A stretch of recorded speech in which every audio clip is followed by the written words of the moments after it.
Ukraine will never become member of NATO in any foreseeable future because many countries within NATO are strongly opposed to this membership. The people of Ukraine must stop thinking about becoming a member of NATO. We are never going to let you into NATO. Then why don't you say it? Why hold out this threat? Say it. Let NATO say it. End the war. I'm telling you, NATO says it tomorrow.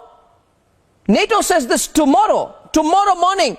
Dr. Zakhari Paikin, NATO says the reality tomorrow. NATO says it officially to the people of Ukraine and the world and to Putin and to India and to China and to every part of the world that look here, let's not play pretend.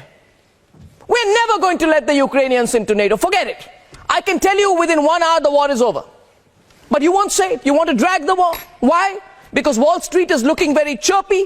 Because you're 6,000 miles away and you think the fallout is not going to hit you. Because your defense companies are very, very happy. Very, very happy. Their stocks are going up. They're making billions. War is good business. I don't think the Americans think enough about the suffering of the Ukrainian people truly. I don't think so. I think we in India care more about the suffering of the Ukrainian people than the Americans do.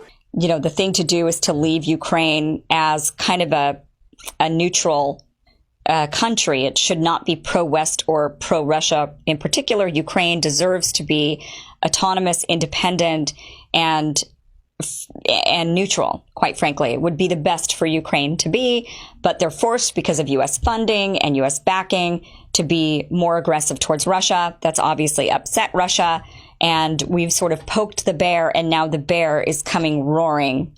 In the Americans, when they drop a bomb there, so powerful that it also kills others. But you are not America.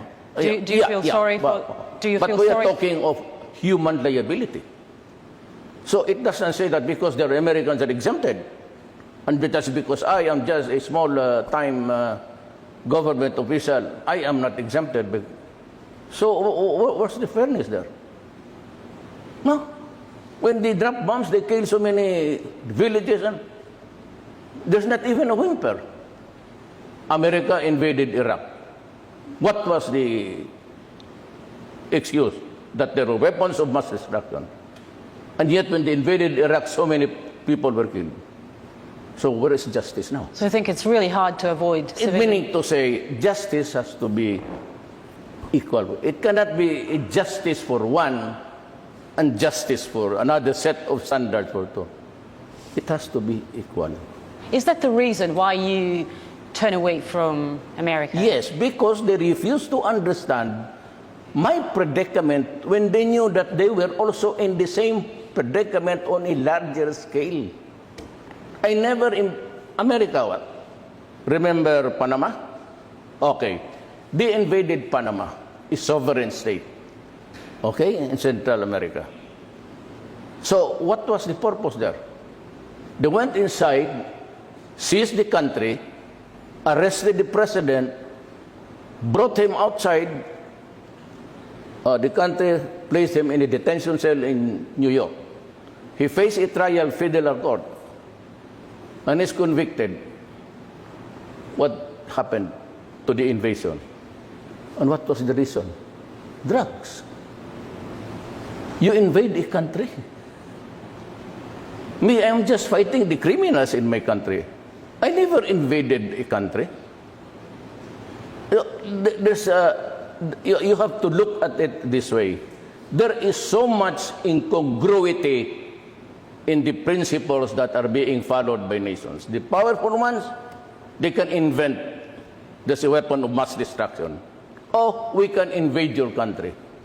The Americans are going to make billions.